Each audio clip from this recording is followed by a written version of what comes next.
Good afternoon, ladies and gentlemen. Welcome to the post-match press conference for the game between Zimbabwe and Scotland in the Super Six. For Zimbabwe, we've got the captain, Craig Ervine, and he's ready for your questions. Craig, obviously you're gutted, but looking at the positive side, what are you hoping for from now on, like going forward as a side? Yeah, I think, the amount of people that we pulled into the grounds, over the course of the couple of weeks and the few months that we've been playing really exciting cricket, and I think, just a continuation of that is something that we're after. We have been getting the results that obviously draws the people in, and it's basically just trying to keep those results coming. We've got a lot of cricket, I think, towards the end of the year as well. So and the Afro T10, which is coming up. So there's still a lot of cricket to come for us, and yeah, just to keep those crowds coming and supporting us. And just one of the tough questions: what do you think you lost it today? Oh, I think I thought our fielding was pretty good. We didn't finish our innings particularly well.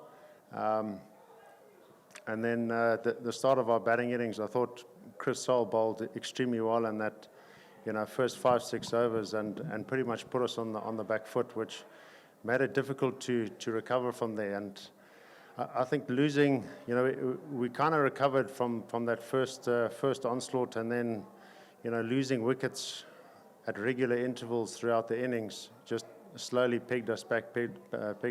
And the partnership, I thought, between Ryan Burl and Sikandar Raza was probably one that needed to go another 50-60 runs to get us over the line. Well, two wickets in 2 overs, really obviously not something that you are happy about. What do you think went wrong in terms of restricting the fast bowlers? Because it looks like from the fast bowlers, that's when we were losing wickets. I just think, that first ball was really good with the new ball. And again, it's, these games have got a lot of pressure, I think, on both sides. And I just thought that today Scotland handled the pressure a little bit better than what we did. Skipper, what would be the words you have for the Zimbabwean fans who have walked this tough journey with you from the start of the qualifiers, or even way before? Because your momentum in terms of support has been growing till today as well. What are the words that you have for them? I can't really say too much, but a very big thank you to everybody that has supported us. How far we've come in the competition is also credit to the amount of support that we've had. And it's also credit to a lot of our performances of late, with the crowds that do come to support us. So, we're hugely thankful, we're hugely appreciative of everybody that has come in and supported us, not only in this tournament, but also months before leading up to this. Just walking us through the last segment of this game, Ryan Bell was well set on 83. He had hit a 6 before, and then the last ball that he decided to go after. A lot of people are going to look at that with scrutiny in terms of the pressure that he had on him, and also the amount of responsibility that was on his shoulders. What's your take on that as the skipper?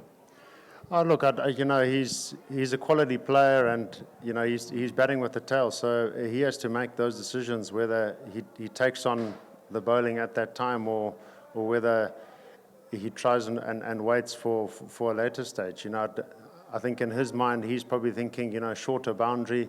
There's not a lot of turn on offer, so he was backing himself to try and get after Leask there and try and get us up to a score where maybe you could then pick up a couple singles, for the last remainder overs and get us over the line.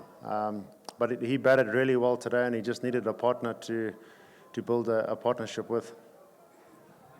Commiserations. The question would be, was it nerves? Was it complacency? What happened today?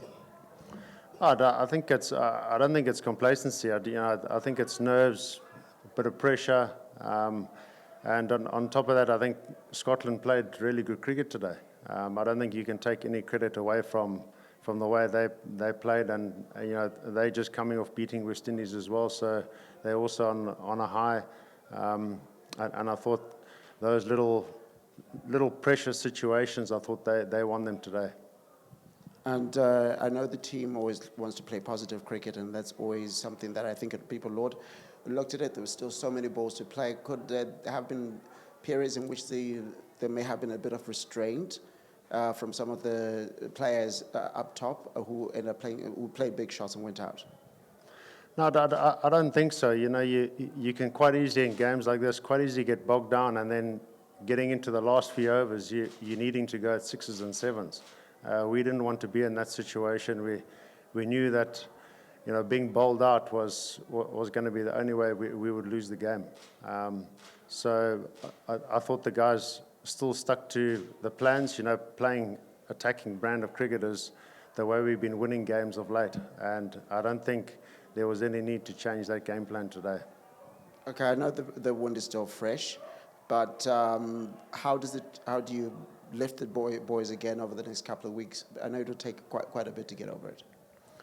Yeah, I mean, I think everybody's going to deal with it differently. But we've got some cricket coming up, which will obviously help guys, I suppose, distract their minds from today. But nonetheless, I'm really proud of the way the guys played their cricket over this tournament. And before the tournament started, had we opted to try and beat Scotland in the last game to qualify, I think a lot of people would have taken it, because it means that we've played really good cricket leading up to this. So I don't think guys can get too far down in the dumps, because it can be a lonely space to be in, I think, when you isolate yourself, especially with games like this. So I think we'll obviously try and lift each other up and keep moving forward.